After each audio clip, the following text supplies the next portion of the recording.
In this video, we'll learn the simplest form of line and wash, in which we use a water-soluble line and water on our brush to pull out some of the color and suggest form.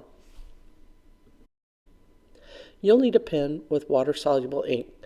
Most office-type gel pens do have water-soluble ink. You can check by making a line on a piece of watercolor paper and then using a wet brush to see if some of the ink will move.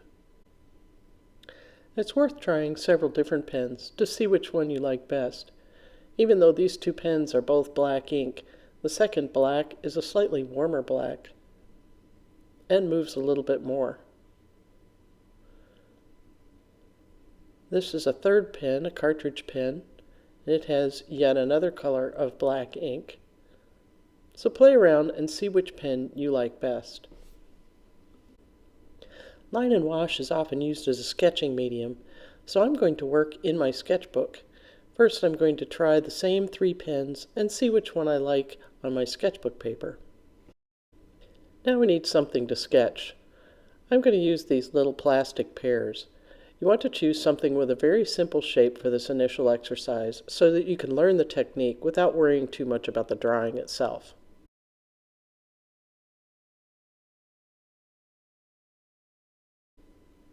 Now we're ready to begin our drawing.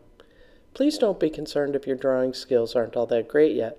This is a great way to practice your drawing, and it turns out that for line and wash, often having kind of a wandering, wonky line works out really well. Especially for this form of line and wash, it's good to have plenty of places where you've restated the line, because that will give you more ink to move when it's time to create your shading. We're working in ink, so of course you can't erase, but don't be concerned about that because stray lines will be softened when we add the water. Now I'm going to take a wet brush, and using just the tip of the brush, I'm dragging some of the color down from the drawing to create the suggestion of a shadow underneath my pears. And then I'm going to also suggest a little bit of the shadow side of the pear by pulling some of the color into the interior of the pears. Isn't that charming? Little sketches like this make a great addition to a postcard or a travel journal, and they don't take very long at all, so they're perfect for traveling or sketching on the go. Of course, part of why this works so well is that we chose a really simple subject. In a later video, we'll talk about some strategies you can use when you're sketching on location to choose a simple, manageable subject.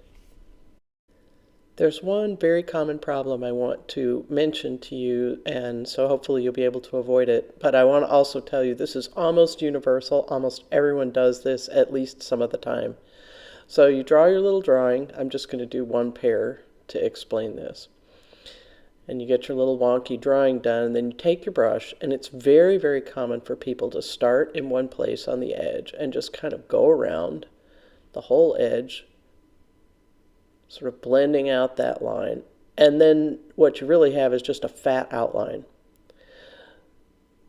So make sure that some of your strokes go into the interior of the object to pull some of that ink in to create shading, and some of it go to the exterior to create shading, instead of just going around the outline.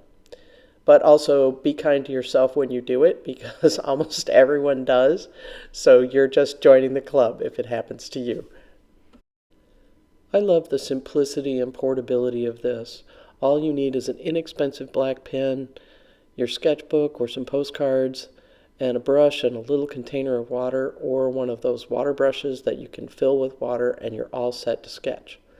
But you can do the same technique with other types of water-soluble tools, such as a watercolor pencil or watercolor markers.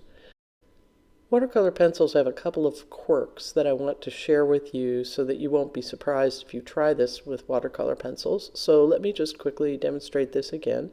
So I'm going to use a blue pencil, mostly so that you can see what I'm doing a little better. And again, I'm going to just roughly sketch out my drawing, just like I did with the pen. Okay, so now that we have our drawing done, we'll use our wet brush again, and as you can see, it's sort of a surprise to see what color this pencil actually is when you get it wet. It's not uncommon for watercolor pencils to look quite a bit different dry than they do wet. Instead of a almost blue-black line, this is actually a fairly bright blue. So it's worth testing your pencils ahead of time to see what color you're really going to get. Now at this point, somebody always asks, well, why don't you just use the colors that are actually in the pairs? So let's go back and do that. I'm going to pull out some watercolor pencils that at least look like they're sort of the closest colors to what I have in my pairs. So we begin by sketching the outline of our pairs as before. And once we have that done, let's add some shading. And this is sort of a yellow-green or greeny-yellow. That's sort of the color of the pairs that I have. So I'm being really rough and loose here, just trying to get some color down, imagining that this is like I'm sketching on location and I don't have very much time. And maybe we'll throw in a little bit of this red tone, this little pinkish blush on the pairs. Loose and sketchy. Okay, so now let's get a brush and oh my, that's kind of a surprise. That's even more of a surprise than the blue. So this is one of the things to know about watercolor pencils. It's really hard to judge when you're shading by hand. Is that the right color? Maybe I should have used a different color. Let's try some of this other green.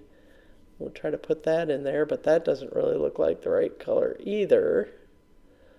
And something else that's happening when I tried to add that green, I'm going to show you off a little bit on the side so you can see it happening. If I put some watercolor pencil down and then I use a wet brush to move the color, or if I have an already wet area and then I try to draw into that wet area and then try to move the color, you'll see that it doesn't like to move anywhere near as well if the area is already wet. That wet line sinks right down into the paper. So what are we going to do about this? Well, here is the magic solution. This is a piece of frosted plastic. This is a piece of quilt template plastic. Sometimes you can find report covers that are this type of thing. Sometimes you'll find packaging material, but anything that's stiff enough and has a frosted textured surface will work. So let's start again, draw our little pairs. Okay, so now we have our outline, and now I'm ready to add color, and this time what I'm going to do is take my pencil and scribble on the plastic, and because it's frosted, some of the color comes off and is deposited there, and then I can just use a brush to dissolve that, and it basically acts like any other kind of watercolor at this point. So I can blend colors and mix them on my little piece of plastic palette until I get a color that's more like what I wanted. Now because this is line and wash, I'm going to use this color that I've gotten off my palette, sort of like I used the water in the previous method with the black ink. I'm not going to try to color it in like a coloring book. I'm just going to give a little suggestion of color, and we'll say more about that in the next video. And if I decide I want to add a little red and I'm out of room, all I have to do is take a cloth or a paper towel and just wipe a little area clear, and now I have a fresh place to mix a different color. So if you take a little piece of plastic like this and tuck it in with your set of watercolor pencils and get a little water brush or a small travel brush and a small container for water and a cloth and your sketchbook or postcards, and you really have everything you need to travel and do small postcard size watercolors. So it's a nice, neat, portable method of doing watercolors on location. And I'm just going to finish up here by creating a little bit of a suggestion of a shadow. So we ground these pairs, give them something to sit on. So I just dropped in a mixture of all my colors, and now I'm going to soften the edges and just give a little suggestion of a surface for those pairs. So there are 3 quick and easy ways that you can use a very simple version of line and wash to do some sketching on location with black ink and water, or with colored pencil or colored marker and water, or even with multiple colors of watercolor pencils using your little piece of plastic to allow you to blend them more easily. Or that same trick also works with watercolor markers.